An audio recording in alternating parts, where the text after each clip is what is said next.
இன்னைக்கு நம்ம பார்க்க போறது ஒரு வித்தியாசமான ஃபேண்டசி கதை பத்தி தான் பார்க்க போறோம். கண்டிப்பா இதுல ஒரு சில 18+ கண்டென்ட்ஸும் இருக்கு. இன்றைய காலத்துல நடக்கக்கூடிய ஒரு விஷயத்தை பத்தி தான் படமாவே எடுத்திருக்காங்க. இப்போ மேரேஜ் ஆன ஒரு ஆணாகட்டும் ஒரு பெண்ணாகட்டும் அவங்களோட லைஃப் ரொம்ப ஸ்மூத்தா தான் போய்கிட்டு இருந்திருக்கும். ஒரு கட்டத்துக்கு மேல ஸ்ட்ரேஞ்சரா ஒரு சில பேரை சந்திக்கிறாங்க. அவங்களுக்குள்ள ஒரு விதமான பிசிக்கல் அட்ராக்ஷன் ஏற்படுது. இது மூலியமா அவங்க ஒரு மேரேஜ் லைஃப்குள்ள இருந்துகிட்டே இல்லீகலான ஒரு சில அஃபேருக்குள்ள போறாங்க. இப்படி போகக்கூடிய சூழ்நிலையில ஒரு சிலர் யாருக்கும் தெரியாம இந்த பிரச்சனைகளை அப்படியே மறைச்சு அவங்களோட வாழ்க்கையை நிம்மதியா கண்டினியூ பண்ண ஆரம்பிச்சு. ஆனா சில பேர் அவங்க எதிர்பார்த்ததை விட மிகப்பெரிய பிரச்சனையில போய் அவங்க மாட்டிக்கிறாங்க. அப்படித்தான் இந்த கதையோட ஹீரோயின் அவங்களோட வாழ்க்கையை நிம்மதியா வாழ்ந்துகிட்டு இருக்கும்போது ஒரு ஸ்ட்ரேஞ்சரா இருக்கிற ஒருத்தவங்க மேல ஹீரோயினுக்கு ஒரு விதமான ஈர்ப்பு. அதுக்கப்புறம் அவங்களோட லைஃப்ல என்ன நடந்தது அப்படிங்கறத இந்த படத்தோட மீதி கதை. அதையும் தாண்டி இந்த படத்துல வர ட்விஸ்ட் நீங்க கண்டிப்பா எக்ஸெப்ட் பண்ணிருக்கவே மாட்டீங்க. இதெல்லாம் தாண்டி ஒரு ஆணுக்கோ இல்ல ஒரு பெண்ணுக்கோ ஒரு கமிட்மெண்ட்ல இருந்துகிட்டே அவங்களுக்கு துரோகம் பண்ணணும்னு சொல்லி நினைக்கிறவங்க இந்த மாதிரி படங்களை கண்டிப்பா பார்க்கணும். அப்பயாவது ஊருக்குள்ள 4 பேர் திருந்துறானான்னு சொல்லி பார்ப்போம். மறக்காம இந்த வீடியோக்கு ஒரு லைக் பண்ணிடுங்க. இந்த படத்தோட பேரை நான் கீழே கமெண்ட்ல பின் பண்றேன். இந்த கதையோட ஸ்டார்டிங் சீன்லயே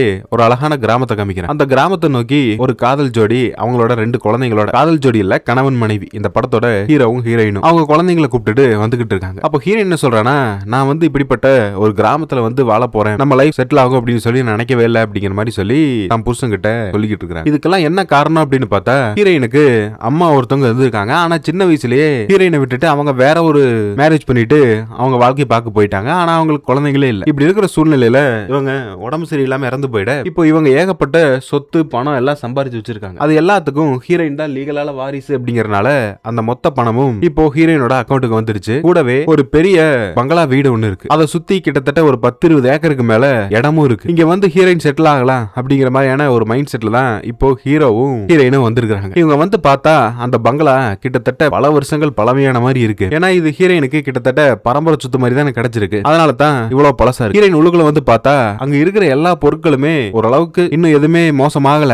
ஆனாலும் வீடு ரொம்ப பழசாயிடுச்சு. இதை ரீஜெனரேட் பண்ணா மட்டும்தான் அவங்களால ஒரு இயல்பான வாழ்க்கையை வாழ முடியும் அப்படிங்கிறது நல்லாவே உங்களுக்கு புரிஞ்சிருச்சு. ஹீரோயினுக்கு மனசுக்குள்ள இன்னொரு யோசனையும் இருக்கு. நம்ம அவசரப்பட்டு இப்படிப்பட்ட ஒரு இடத்துக்கு வந்துட்டோமோ அப்படிங்கிற மாதிரி சொல்லி அவங்க நினைக்கிறாங்க. அப்போ ஹீரோயின் சொல்றானா, நீ அதை பத்தி எல்லாம் எதுவும் ஃபீல் பண்ணிக்க வேணாம், நான் இருக்கேன்ல எல்லாத்தையும் நீட்டா கரெக்ட் பண்ணிடுவேன் அப்படிங்கிற மாதிரி சொல்லி ஹீரோயின் கிட்ட அவன் சொல்லிக்கிட்டு இருக்கான். ஏதோ ஒரு ஊர்ல வேற ஒரு நாட்டுல நம்ம அடிமைகள் போல வாழ்றதுக்கு இங்க சுதந்திரமா வாழ முடியும். இப்படிப்பட்ட ஒரு இடம் இருக்கு. இதுல நம்ம ஃபார்மிங் பண்ணலாம். கூடவே இதை எஸ்டாப்ளிஷ் பண்ணி ரெண்டலுக்கு விட்டா கூட நல்ல காசு வரும் அப்படிங்கிற மாதிரி எல்லாம் சொல்லி ஹீரோயினோட ஹஸ்பண்ட் பேசிக்கிட்டு இருக்கான். அதுவும் ஒரு விதத்துல நியாயமா தான் இருக்கு. இவங்க இங்க வந்து கிட்டத்தட்ட 2 நாளுக்கு மேல ஆயிடுச்சு. காலையில தன்னோட குழந்தைங்களை குளிப்பாட்டலாமேன்னு சொல்லி ஹீரோயின் உழுகுல போக அங்க ஷவர்ல தண்ணியே வரல. ரொம்ப பழைய வீடு அப்படிங்கறதுனால இந்த மாதிரி பிரச்சனைகள் வரது இயல்பு தான். ஆனா இவங்க வந்து அந்த வீட்டுல தங்க கிடையாது. அங்க பக்கத்திலேயே ஒரு சின்ன இந்த ட்ரக் எல்லாம் இருக்குல்ல, அந்த ட்ரக் மாதிரியே இருக்கக்கூடிய அந்த இடத்துல செய்யப்பட்ட ஒரு வீடு மாதிரி ஒன்னு இருக்கும். அங்கதான் ஹீரோவும் ஹீரோயின் ஸ்டே பண்ணிக்கிட்டு இருக்காங்க. அந்த பில்டிங் ரெடி ஆகிற வரைக்கும் இவங்க இங்கதான் தங்கியாகணும். இந்த பைப்ல தண்ணி வரல அப்படிங்கறனால 2 குழந்தைங்களையும் குளிப்பாட்டாமலே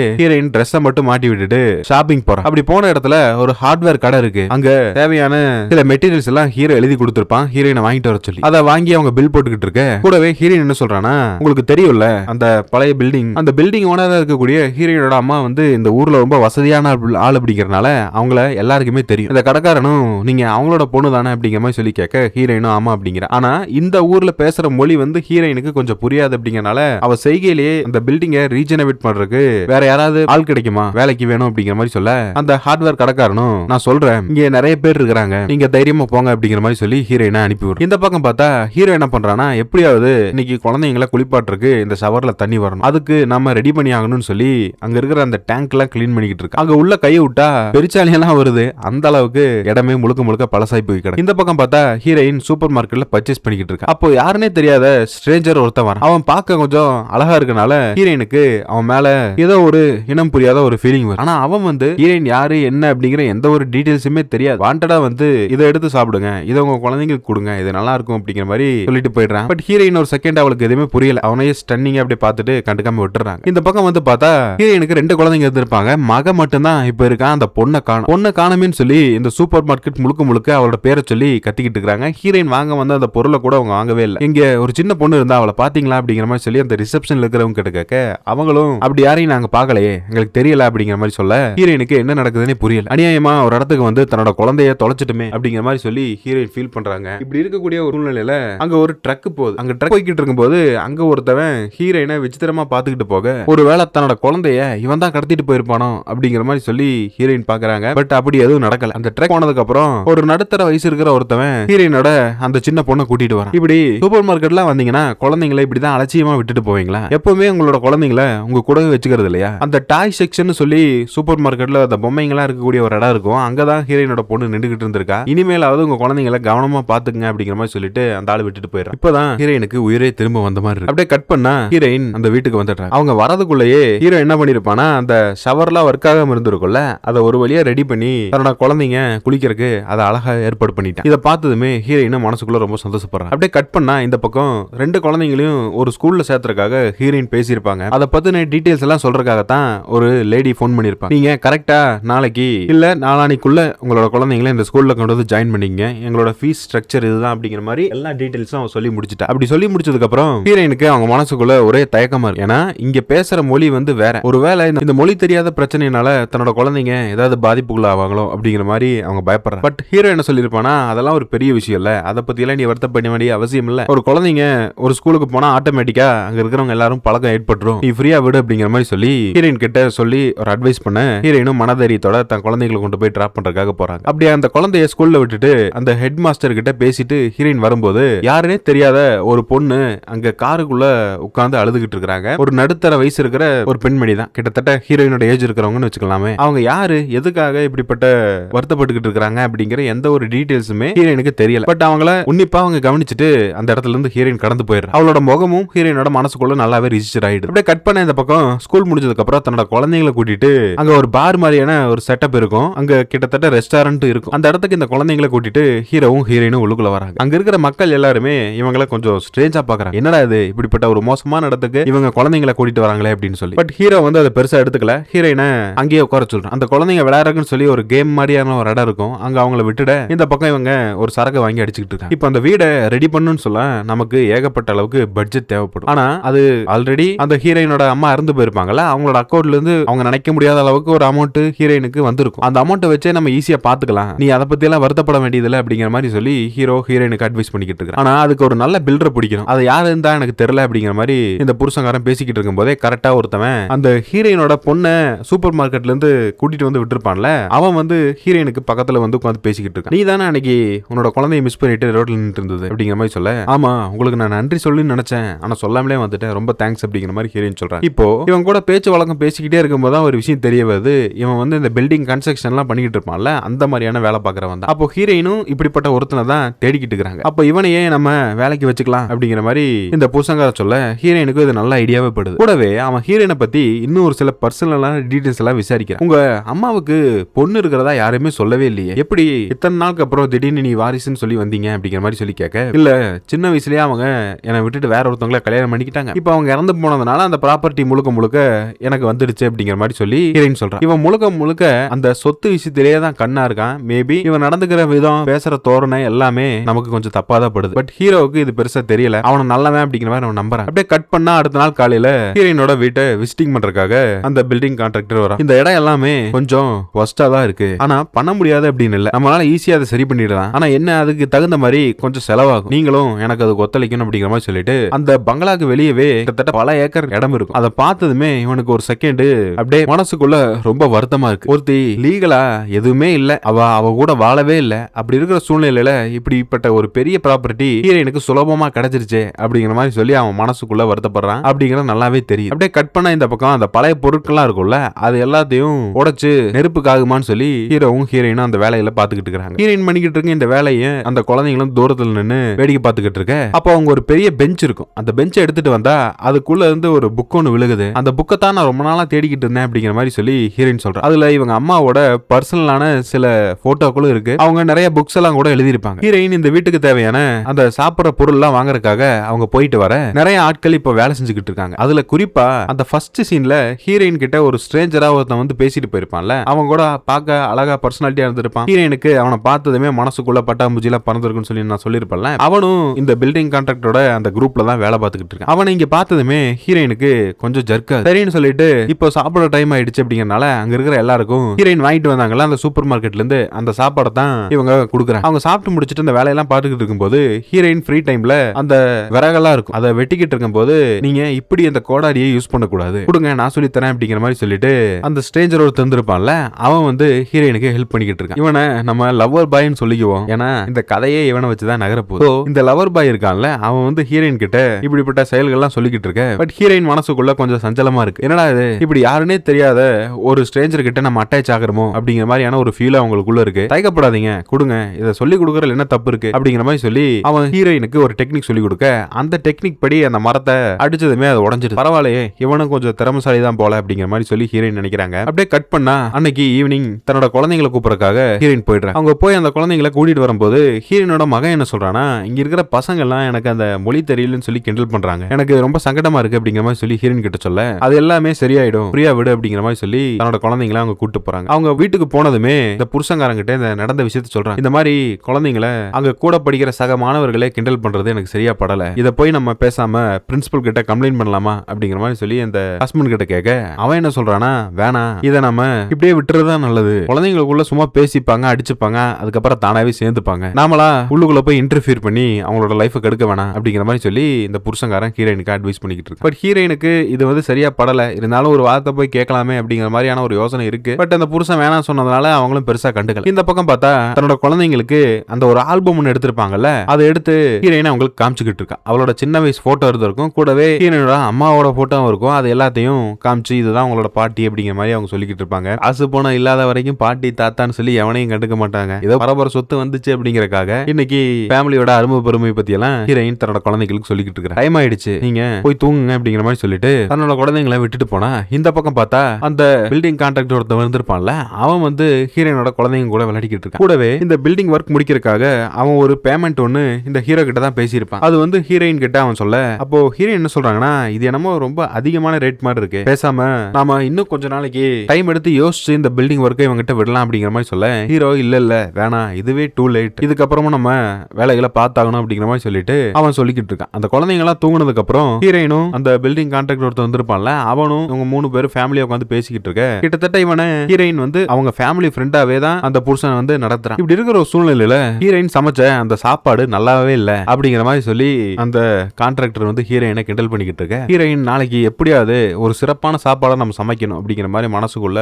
ஒரு முடிவு பண்றான். இந்த சூழ்நிலையில ஹீரோ வந்து இங்க பக்கத்துல உட்காந்துட்டு இருக்கும்போது இதுக்கு இவ்வளவு செலவாகும் அப்படிங்கிற மாதிரி அந்த டீடைல்ஸ் எல்லாம் சொல்லிருப்பான்ல, அதை பத்தி இவன் பேச ஆரம்பிக்க, அப்போ ஹீரோயின் சொல்றானா, கிட்டத்தட்ட இறந்து போன ஹீரோயினோட அம்மாவோட அக்கௌண்ட்ல இருந்து இவ்வளவு பணம் இங்க அவளோட அக்கௌண்ட் கிரெடிட் ஆச்சு அப்படிங்கிற மாதிரி சொல்ல, இதை கேட்கும் போது ஹீரோயினுக்கு கோவம் வரும். இப்ப யாருன்னே தெரியாத ஒரு 3வது மனுஷன் அவங்கிட்ட போயிட்டு நம்ம கிட்ட இவ்வளவு பணம் இருக்கு, இது இருக்கு, அது இருக்குன்னு சொல்லி ஏன் சொல்றீங்க, இப்படி சொல்றது ரொம்ப தப்பான விஷயம் அப்படிங்கிற மாதிரி சொல்லி ஹீரோயின் இந்த புருஷங்காரனை கண்டிக்கிறேன். அதே சமயம் இந்த பில்டிங் கான்ட்ராக்டர் ஒருத்தர் வந்திருப்பான்ல, உங்களுக்கு ஒய்ஃப் குழந்தைங்க எல்லாம் இருக்காங்களா அப்படிங்கிற மாதிரி சொல்லி ஹீரோயின் கேட்க, எனக்கு அப்படி யாருமே இல்ல, ஆனா என்னோட முன்னாள் காதலிக்கு ஒரே ஒரு மகன் மட்டும் தான் இருக்கான் அப்படிங்கிற மாதிரி சொல்லிட்டு வேற எதுவுமே பெருசா டீடைல்ஸ் எதுவுமே சொல்லல. அப்படியே கட் பண்ணா அடுத்த நாள் காலையில அங்க இருக்கிற எல்லாருக்கும் ஹீரோயின் தான் சமைச்சுக்கிட்டு இருக்காங்க. கூடவே இந்த புருஷங்காரனும் வந்து, நான் தான் ஆல்ரெடி இவ்வளவு அமௌண்ட் வேணும்னு சொல்லி சொல்லியிருந்தல, அந்த செக்ல ஒரு கையெழுத்த போடுன்னு சொல்ல, இவ்வளவு பணமா, இது நிஜமாவே இவ்வளவு பணத்துக்கு வேலை இங்க இருக்கா அப்படிங்கிற மாதிரி சொல்லி கேட்க, நீ என்ன நினைச்சுக்கிட்டு இருக்க, பில்டிங் ஒர்க்னா சாதாரண நினைச்சியா அப்படிங்கிற மாதிரி சொல்லி ஹீரோயினை கன்வின்ஸ் பண்ணி அவன் கையெழுத்து வாங்கிட்டு போயிட. இந்த பக்கம் அவுட்டர்ல மேல ஒரு ரூஃப் இருந்திருக்கும். அந்த ரூஃபுக்கு மேல இந்த பழைய காலத்து வீடெல்லாம் பாத்தீங்கன்னா அந்த மரத்திலேயே அடிச்சிருப்பாங்க. அப்படி இருக்கிற சூழ்நிலையில இவங்க அந்த மேல் ரூஃபை கீழே பிரிச்சிடறாங்க. ஹீரோயின் என்ன சொல்லிருப்பானா, அதை கெஸ்ட் ரூமா பண்ணலாம் அப்படிங்கிற மாதிரி அவங்க சொல்லியிருப்பாங்க. ஆனா இந்த சீலிங் இவங்க பிரிச்சு போட்டது தெரியாம ஹீரோயின் வெளியே வந்து அந்த கதவை திறக்க கொஞ்சம் மிஸ் ஆயிருந்தா ஹீரோயின் கீழே விழுந்திருப்பா அப்படிங்கிற மாதிரி தான் சொல்லணும். இல்ல இது நம்ம கான்ட்ராக்டரோட ஐடியா தான், இங்க டவுன் ஃப்ளோர்லயே விட்டுட்டு வேற ஒரு ரூம் கட்டலாம் அப்படிங்கிற மாதிரி சொல்லியிருக்காரு அப்படிங்கிற மாதிரி ஏதோ சொல்லி ஹீரோயினை அவன் குழப்பிக்கிட்டு இருக்கான். பட் ஹீரோயின் அதை பெருசா எடுத்துக்கல. அவங்க வேலையை பார்த்துக்கிட்டு இருக்க. அந்த சமயம் பார்த்து கரெக்டா அந்த லவர் பாய் அங்க உள்ளுக்குள்ள வரான். இவனை நம்ம ஹீரோன்னு வச்சுக்குவோம். ஹீரோயினோட ஹஸ்பண்ட நம்ம ஹீரோயினோட ஹஸ்பண்ட்னே சொல்லிக்கலாம். அப்போ ஹீரோ வந்து ஹீரோயின் கிட்ட வளைஞ்சு பேசிக்கிட்டு இருக்க. ஒரு கட்டத்துல ஹீரோயினோட மைண்டே கொஞ்சம் ஸ்லிப் ஆயிடுது. அவ ரொம்ப கண்ட்ரோல்டா இருந்திருப்பா. இப்போ அவளையும் அறியாம இவனுக்கு அவங்க ஃபாலோ ஆகிட்ட மாதிரி தெரியுது. அந்த சமயத்துல இவங்க பேசிட்டு இருந்த அந்த ஆர்வத்துல அவ உள்ள சமைச்சுக்கிட்டு இருந்தா அப்படிங்கறதே அவன் மறந்துருப்பான். அந்த சமைச்ச பொருள்லாம் கருகி புகையா வந்துகிட்டு இருக்க. இப்பதான் போய் பாக்குறாங்க. ஹீரோயினோட கவனம் சிதறிடுச்சு அப்படிங்கறது நல்லாவே தெரியும். அப்போ ஹீரோயின் சமைச்ச அந்த சாப்பாடை கொண்டு வந்து கொடுக்க அங்க இருக்கிற யாருமே சாப்பிடல. ஆனா ஹீரோ மட்டும் சாப்பிட ரெடியா இருக்கு. ஹீரோயினோட ஹஸ்பண்ட் சொல்லவே தேவையில்ல, அவன் எப்படியும் சாப்பிட்டு தான் ஆகணும், வேற ஆப்ஷன் கிடையாது. இந்த பக்கம் அந்த ஒர்க்கர்ஸ் எல்லாமே அவங்க வீட்ல இருந்தே சாப்பாடு கொண்டு வந்திருப்பாங்க. உன்னோட ஓன் ரிஸ்க்ல இந்த சாப்பாடை சாப்பிட்டு உனக்கு ஏதாவது பிரச்சனையானா நீ தான் பாத்துக்கணும் அப்படிங்கிற மாதிரி அங்க இருக்கிறவங்க எல்லாரும் ஹீரோ கிட்ட சொல்ல, இல்ல இந்த சாப்பாடு ரொம்ப அருமையா இருக்கு அப்படிங்கிற மாதிரி சொல்லி அவன் ஹீரோயினை பார்த்து வளைஞ்சுக்கிட்டு இருக்கு. அப்படியே கட் பண்ணா இந்த பக்கம் ஹீரோயினும் ஹீரோவும் சேர்ந்து ஒரு ஃபேமிலி அவுட்டிங் போறாங்க. கூடவே அந்த கான்ட்ராக்டர் ஒருத்தன் வந்திருப்பான்ல அவனையும் கூட்டிட்டு போறான். அப்படி போன அந்த இடத்துல ஹீரோயின் வந்து அந்த ஸ்கூல்ல இருந்து வெளியே வரும்போது ஒரு லேடி தனியா உட்காந்து அழுதுகிட்டு இருந்திருப்பாங்க காருக்குள்ள. அவங்க ஹீரோயினை ரொம்ப பரிதாபமா பாக்குற மாதிரி தெரியும். நீங்க இந்த எல்லா இடத்தையும் சுத்தி சுத்தி பார்த்துட்டு இருக்கேன், எனக்கு கொஞ்சம் முக்கியமான வேலை இருக்கு அப்படிங்கிற மாதிரி சொல்லிட்டு அந்த கான்ட்ராக்ட் அந்த பக்கம் போயிட, அப்போ அந்த லேடி வந்து ஹீரோயின் கிட்ட பேசுறா. என்ன சொல்றானா, நீ எல்லா விஷயத்திலயும் கவனமா இருக்க நல்லா தெரியுது, ஆனா இப்போ உங்ககிட்ட ஒர்க் பார்த்துட்டு இருக்கான்ல ஒருத்தன், அவங்ககிட்ட மட்டும் நீ ரொம்ப கவனமா இரு. அப்படி இல்லைன்னு சொன்னா உன்னோட லைஃப்ல ஏகப்பட்ட பிரச்சனைகளை நீ சந்திக்க வேண்டியது வரும் அப்படிங்கிற மாதிரி சொல்லி ஹீரோயின் வந்து சொல்றாங்க. இல்ல அந்த ஸ்ட்ரேஞ்சரா அந்த ஒரு லேடி வந்து ஹீரோயின் கிட்ட சொல்றாங்க. அப்போ ஹீரோயின் வந்து அன்னைக்கு நைட்டே அந்த புருஷன் கிட்ட டவுட் கேக்குறாங்க. ஏன்னா அவன் நடந்துக்கிற விதமெல்லாம் எனக்கு சரியா படல, கிட்டத்தட்ட ஏகப்பட்ட பணத்தை நம்ம கிட்ட வாங்கிட்டான், ஆனா இன்னுமே பெருசா வேலை ஒண்ணு நடந்த மாதிரி எனக்கு தோணல. நீ கூடவே பக்கத்துல ஸ்பேரிங்கா இன்னும் 2 பில்டிங் பின் பண்ணலாம் அப்படிங்கிற மாதிரியான ஒரு விஷயத்தெல்லாம் நீங்க பிளான் பண்ணிக்கிட்டு இருக்கீங்க, இது எந்த அளவுக்கு சரியா வரும் அப்படின்னு சொல்லி எனக்கு தெரியல அப்படிங்கிற மாதிரி ஹீரோயின் தன்னோட புருஷன் கிட்ட சொல்லிக்கிட்டு இருக்க. பிரியா விடு, அவர் சொல்ற ஐடியா எனக்கு ரொம்ப நல்லதா தான் படுது, ஏன்னா இது கண்டிப்பா நமக்கு ஒரு நல்ல லாபத்தை கொடுக்கும் அப்படிங்கிற மாதிரி ஹீரோயினோட ஹஸ்பண்ட் பேசிக்கிட்டு இருக்கான். ஏன்னா முழுக்க முழுக்க அவனை அந்த அளவுக்கு அந்த பில்டிங் கான்ட்ராக்டர் வந்து பிரெயின் வாஷ் பண்ணி வச்சிருப்பான் போல தெரியும். கூடவே அந்த ஹீரோ கேரக்டரோட தந்திருப்பான்ல, நீயும் அவனும் போய் இந்த பில்டிங்க்கு தேவையான ஒரு சில பொருட்கள்லாம் பர்ச்சேஸ் பண்ணிட்டு அக்கௌண்ட்ல இருந்து கொஞ்சம் அமௌண்ட்டே எடுத்துட்டு வந்துருங்க அப்படிங்கிற மாதிரி சொல்லி ஹீரோயினோட ஹஸ்பண்ட் சொல்ல, அவன் கூட போக எனக்கு விருப்பம் இல்ல அப்படிங்கிற மாதிரி சொல்லி ஹீரோயின் சொல்றான். அப்போ இவன் என்ன சொல்றானா, இல்ல நீ கூட போயிட்டு ஆகணும், வேற வழி இல்ல அப்படிங்கிற மாதிரி சொல்ல, இப்போ ஹீரோவும் ஹீரோயினும் அந்த பேங்க் போறாங்க. அந்த பேங்க் வேற பூட்டி இருக்கு, கிட்டத்தட்ட ஒரு 4-5 மணி நேரம் ஆகும் அதை ஓபன் பண்ண. அப்போ அங்க பக்கத்துல ஒரு பப் இருக்கும், கிட்டத்தட்ட ஒரு பார் செட்டப்ல ஒரு இடம் இருக்கும், அங்க போய் இவங்க 2 பேரும் சரக்கு அடிச்சுக்கிட்டு இருக்க. அப்போ ஹீரோ வந்து ஹீரோயின் கிட்ட ரொம்ப நேரம் வலிஞ்சு பேசிக்கிட்டு இருக்க. இந்த உணவுகள்லாம் ரொம்ப நல்லா இருக்குன்னு சொல்லி அவன் ஒரு மெனு ஆர்டர் பண்ண, அதை இவங்க 2 பேரும் சாப்பிட்டுக்கிட்டு இருக்காங்க. அப்போ ஹீரோயின் கிட்ட என்ன கேக்குறானா, உங்களோட லைஃபோட லட்சியம் என்ன அப்படிங்கிற மாதிரி கேட்க, அப்போ ஹீரோயின் சொல்றா, என்னோட குழந்தைகளை நல்லா பாத்துக்கணும், கூடவே ஹஸ்பண்ட நல்லா கவனிச்சுக்கணும், இதுதான் இப்போதைக்கு எனக்கு இருக்கிற ஒரே ஒரு ஆசை அப்படிங்கிற மாதிரி அவ சொல்ல, இது எல்லா பெண்களுக்கும் இருக்கக்கூடிய ஒரு விஷயம் தான். நான் கேட்டது உங்களோட ஹாப்பினஸ் என்ன, நீங்க எதை பத்தி வாழணும் அல்லது எப்படி இருக்கணும்னு சொல்லி நினைக்கிறீங்க அதை சொல்லுங்க அப்படிங்கிற மாதிரி சொல்ல, எனக்கு ஃபேமிலியை தவிர்த்து பெருசா எதுலையுமே இன்ட்ரெஸ்ட் இல்லை அப்படிங்கிற மாதிரி சொல்லிட. இந்த சமயம் பார்த்து கரெக்டா அவன் ஹீரோயின் கிட்ட ஒரு சில விஷயங்கள்லாம் பேச, அவனுக்கு ஹீரோயின் இப்போ அவங்க 2 பேருக்குள்ளேயும் ஒரு விதமான நெருக்கம் உருவாயிடுச்சு. ஹீரோயின் போகவே மாட்டேன் அப்படிங்கிற மாதிரி சொன்ன இடத்துக்கு இந்த புருஷங்காரன் வற்புறுத்தி அனுப்புனது ஒரு மிக பெரிய தப்பு அப்படின்னாலும், ஆனா ஹீரோயின் தன்னோட குழந்தைகளையாவது யோசிச்சிருக்கலாம், அதெல்லாம் யோசிக்காம இப்படிப்பட்ட ஒரு செயல்ல அவங்க இறங்கிருக்க வேண்டிய அவசியம் இருக்கு. இந்த பக்கம் பார்த்தா மறுபடியும் அந்த அக்கௌண்ட்ல பணம் எடுக்கணும்னு சொல்லி ஹீரோ கையெழுத்துக்கு மேல கையெழுத்தா வாங்கிட்டு இருக்கு. இந்த சமயம் பார்த்து கரெக்டா ஹீரோயினுக்கு ஒரு போன் வருது. போன் கால்ல ஹீரோவோட ரொம்ப குழப்பம்லாம் இல்ல, ஹீரோயினோட புருஷனோட அம்மாவுக்கு உடம்பு சரியில்லை அப்படிங்கிற மாதிரி ஒரு நியூஸ் வந்திருக்கு. இதை கேட்டதுமே அந்த புருஷங்காரன், நான் கிளம்புறேன், நீங்க இருந்து பாத்துக்கோ, அதுக்கு பதிலா என்ன என்னோட தங்கச்சியை நான் அனுப்பி வைக்கிறேன், உனக்கு துணையா வருப்பா அப்படிங்கிற மாதிரி சொல்லிட்டு அவங்க போயிடுறாங்க. இப்போ ஹீரோயினுக்கு இது ஒரு விதத்துல இன்னும் ஒரு சுதந்திரமாவே போயிடுச்சு. ஏன்னா அவன் இருக்கும் போதே இவங்க இல்லாத பல சேட்டைகள்லாம் பண்ணிக்கிட்டு இருந்தாங்க, இப்ப அவன் இல்ல அப்படிங்கிறது இன்னுமே அவங்களுக்கு ஒரு சௌரியமா போயிடுச்சு. இப்படி அடிக்கடி ஹீரோயினும் ஹீரோவும் தனிப்பட்ட முறையில சந்திச்சுக்கிறாங்க. கூடவே அந்த புருஷனோட தங்கச்சி இங்க வந்துட்டு, அந்த வந்த தங்கச்சி ஹீரோவை பார்த்து அவன் ரொம்ப பர்சனாலிட்டியா இருக்கான்ல அப்படிங்கிற மாதிரி அவங்க சொல்லிக்கிட்டு இருக்க, ஹீரோயின் அது எதுவுமே கண்டுக்கல. அன்னைக்கு நைட்டு இவங்க எல்லாரும் சேர்ந்து ஒரு டின்னர் பார்ட்டிக்கு போயிட்டு வந்து ஹீரோயின் பாத்ரூம்ல குளிச்சுக்கிட்டு இருக்கு. அந்த சமயத்துல பக்கத்துல யாரோ ஒருத்தங்க நிக்கிற மாதிரி இருக்கு. யாரான்னு பார்த்தா அந்த ஹீரோ கேரக்டர் தான். அந்த ஹீரோ கேரக்டர் இங்க நிக்கிறத பார்த்ததுமே ஹீரோயின் அதிர்ச்சி அடைந்தார். கூடவே அங்க மேல இருந்து ஹீரோயினோட பொண்ணு வேற இவளோட பேரை சொல்லிக்கிட்டே வர, ஹீரோயின் பாத்ரூம்குள்ள இருந்து வெளியே வராங்க. அப்படி வரும்போது அவங்க மேல போனதுக்கு அப்புறம் அந்த ஹீரோ கேரக்டரும் அந்த பாத்ரூம்குள்ள இருந்து வரா அப்படிங்கறத கரெக்டா ஹீரோயினோட பொண்ணு நோட் பண்ணிட்டான். அடுத்த நாள் காலையில ஹீரோயின் அவங்களோட குழந்தைங்களை ஸ்கூல்ல கொண்டு போய் விட்டுட்டு கூட்டு வரக்காக அவ போக, அப்போ ஹீரோ வாண்டடா வந்து அவனும் கார்ல ஏறிக்கிறான். இந்த பில்டிங்க்கு தேவையான சில பொருட்கள்லாம் வாங்க வேண்டியது இருக்கு, வாங்க அப்படிங்கிற சொல்லிட்டு ஹீரோயினை கூப்பிட்டுட்டு அவங்க 3 பேரும் போறாங்க. அந்த தங்கச்சி கேரக்டர் இருந்திருப்பால அவளும் முதற்கொண்டு. இப்போ அவங்க போனதுமே இப்போ கொஞ்ச நேரத்துல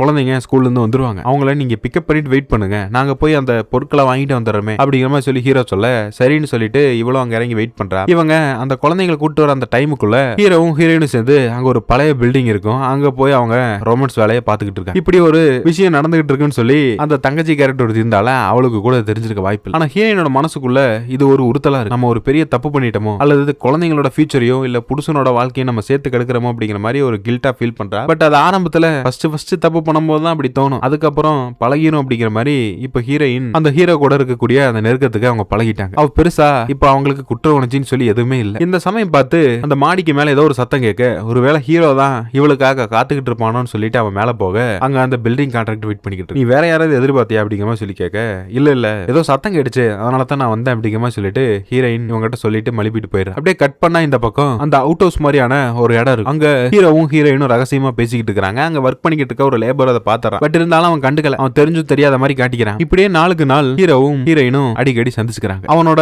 சென்டிமெண்டான ஒரு சில விஷயங்கள்லாம் சொல்லியிருக்க, இதையெல்லாம் கேட்டதுக்கு அப்புறம் ஹீரோயினுக்கு அவன் மேல இன்னும் காதல் அதிகமாகுது. அடிக்கடி ஹீரோயின் தனியா வெளியே போயிட்டு வரத அந்த புதுசா வந்திருக்க அந்த தங்கச்சி கேரக்டர் நோட் பண்ற. அவளும் இப்ப இங்கிருந்து கிளம்ப வேண்டிய டைம் வந்துடுச்சு, ஏன்னா இன்னும் ஒரு நாள்ல ஹீரோயினோட புருஷன் வந்துடும், அதுக்காக அவ இங்கிருந்து கிளம்புறா. அப்போ அவ என்ன சொல்றானா, நான் ஒன்னும் கண்ணு தெரியாத ஒருத்தி கிடையாது. இங்க என்ன நடக்குது அப்படிங்கிற எல்லா விஷயத்தையும் நான் நோட் பண்ணிக்கிட்டு தான் இருக்கிறேன். ஆனா இப்படிப்பட்ட ஒரு துரோகத்தை நீ என்னோட அண்ணனுக்கு பண்ண வேண்டிய அவசியம் இல்ல. எதையும் பார்த்து புரிஞ்சு நடந்துக்கோ. உனக்கு அப்புறம் 2 குழந்தைங்க இருக்காங்க, அவங்களோட எதிர்காலத்தையும் மனசுல வச்சுக்கோ அப்படிங்கிற மாதிரி ஒரு அட்வைஸ் பண்ணிட்டு அவ போயிடுறா. அவ போனதுக்கு அப்புறம் இப்பதான் ஹீரோயினுக்கு ஞானோதயம் வருது. அப்ப இவ்வளவு நேரம் அவ பண்ணது தப்பு எதுவும் தோணலையா? இது கதைப்படி இப்படி ஸ்டோரி போகுது. ஆனா ரியல் லைஃப்லயுமே நிறைய பேர் அப்படிதான் இருக்கிறாங்க. இது ஆண் பெண் 2 பேருக்கும் பொருந்தும். பெண்களை மட்டும் தனிப்பட்ட முறையில் நம்ம குற்றம் சொல்ல முடியாது. இப்ப புருஷங்காரன் வந்ததுக்கு அப்புறம் குழந்தைங்க கிட்ட அவன் பேசிக்கிட்டு இருக்கான். அப்போ ஹீரோனோட பொண்ணு அந்த பாத்ரூம்குள்ள இருந்து அந்த ஹீரோ கேரக்டர் வெளியே வந்திருப்பான்ல, அவங்க கிட்ட அவனை நான் பார்த்தேன் அப்படிங்கிற மாதிரி சொல்ல இல்ல அந்த ஹீட்டரை பிக்ஸ் பண்றதுக்காக தான் அவன் வந்தான் அப்படிங்கிற மாதிரி சொல்லி ஹீரோயின் சொல்லிட அதை அவங்க பெருசா எடுத்துக்கல. அப்போ ஹீரோயின் இந்த ஹீரோ கிட்ட என்ன சொல்லிருப்பானா, நீ இதுக்கு மேல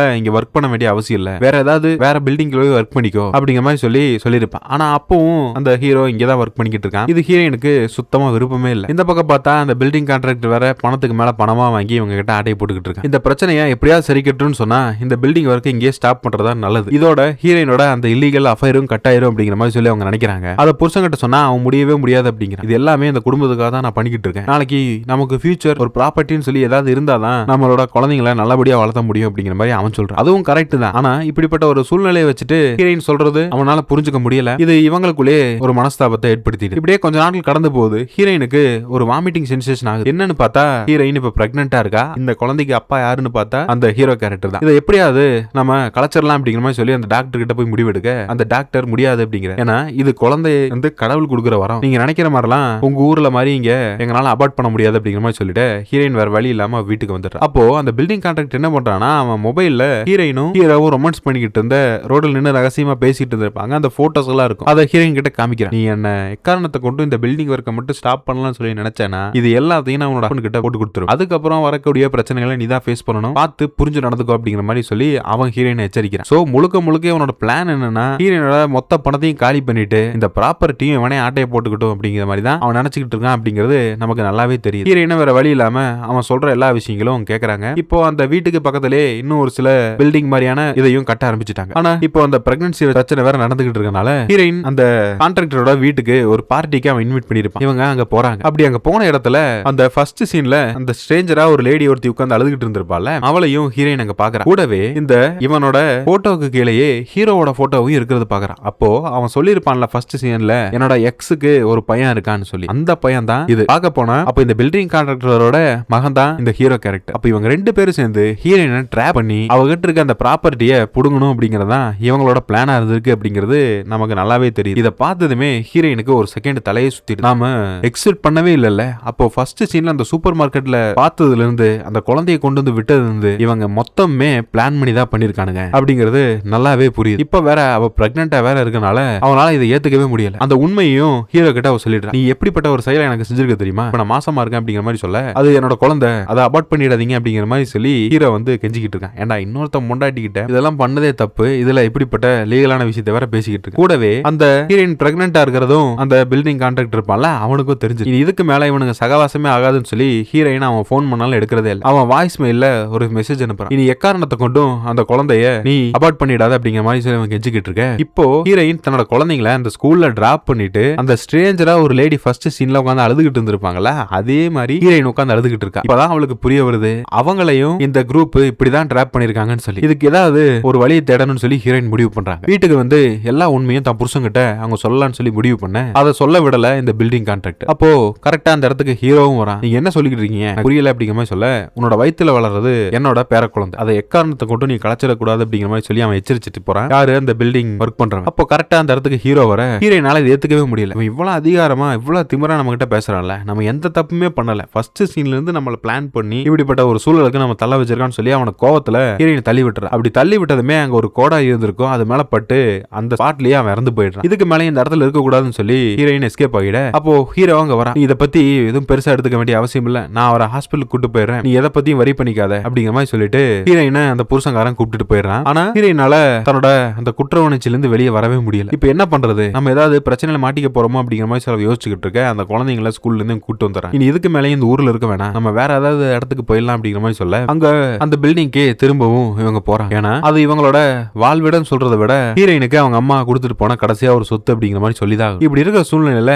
கரெக்டா ஹீரோயினை போலீஸ் வந்து அரெஸ்ட் பண்ணி கூட்டிட்டு போய் ஜெயில போட்டுறாங்க. ஹீரோயின் அவளோட வாழ்க்கையே முடிஞ்சிருச்சு, அவ்வளவுதான், இனி இதுக்கு மேல நம்ம எதுவுமே பண்ண முடியாது அப்படிங்கிற மாதிரி சொல்லி அவ யோசிச்சுக்கிட்டு இருக்க. அந்த போலீஸ் ஆபீசர் வந்து இவளை ரிலீஸ் பண்றான். என்னன்னு பார்த்தா இல்ல ஆல்ரெடி நான் தான் கொலை பண்ணேன்னு சொல்லி ஒருத்தன் வந்து சரணடைச்சிட்டான் அப்படிங்கிற மாதிரி சொல்ல அது யாருன்னு பார்த்தா அந்த ஹீரோ கேரக்டர் தான். ஒருவேளை ஹீரோயினுக்கு பண்ண அந்த துரோகத்துக்காக அவன் இப்படிப்பட்ட ஒரு தண்டனை ஏத்துக்கிட்டானா அப்படிங்கறது நமக்கு இன்னும் தெரியல. இதை பார்க்கும்போது ஹீரோயினுக்கு சொல்ல வார்த்தைகள் இல்ல, கொஞ்சம் கண் கலங்கி தான் அவனை பாத்துக்கிறான். இவ்வளவு நேரம் அவன் மேல கோபமா இருந்தவ இவன் பண்ண இந்த தியாகத்தினால மறுபடியும் ஹீரோயினுக்கு அவன் மேல ஒரு விதமான அனுசரணையா இல்ல இதோயும் காதல் தான் சொல்லி ஆகணுமா அப்படின்னு தெரியல. மறுபடியும் ஹீரோயின் அந்த வீட்டுக்கே வந்துடுறா. அப்படி வந்த இடத்துல ஹீரோயின் அவங்களோட அந்த வயித்தை தொட்டு பாக்குறாங்க. உள்ளுக்குள்ள அந்த குழந்தை இருக்கு. அவங்க முகத்துல ஒரு சின்னதா ஒரு சிரிப்பை காமிச்சு இந்த படத்தோட ஸ்டோரி இங்க முடிக்கிறாங்க. மேபி இந்த கதையோட எண்டிங் வந்து ரொம்ப மோசமா இருக்க வேணாம் அப்படிங்கறக்காக அந்த டைரக்டர் இப்படி முடிச்சிருக்கலாம். அப்படி இல்லைன்னா இந்த அப்பங்காரன் தான் ஹீரோயினோட சொத்தை அட்டையை போட ட்ரை பண்ணா. ஆனா ஹீரோவுக்கு வந்து ஹீரோயின் மேல உண்மையாவே ஒரு விதமான காதல் இருந்தது அப்படிங்கிற மாதிரி சொல்றாங்களா எனக்கு தெரியல. அப்படியே அது காதல் இருந்தாலும் அது எப்படி இன்னொருத்த மொண்டாட்டி மேல இவனுக்கு வரலாம்? லாஜிக்லாம் பார்க்க வேண்டிய அவசியம் இல்ல. இந்த படத்தை பத்தி நீங்க என்ன நினைக்கிறீங்க அப்படிங்கறத மறக்காம கமெண்ட்ல சொல்லுங்க. மீண்டும் ஒரு வித்தியாசமான கதையில வந்து நான் உங்களை சந்திக்கிறேன். தேங்க்யூ.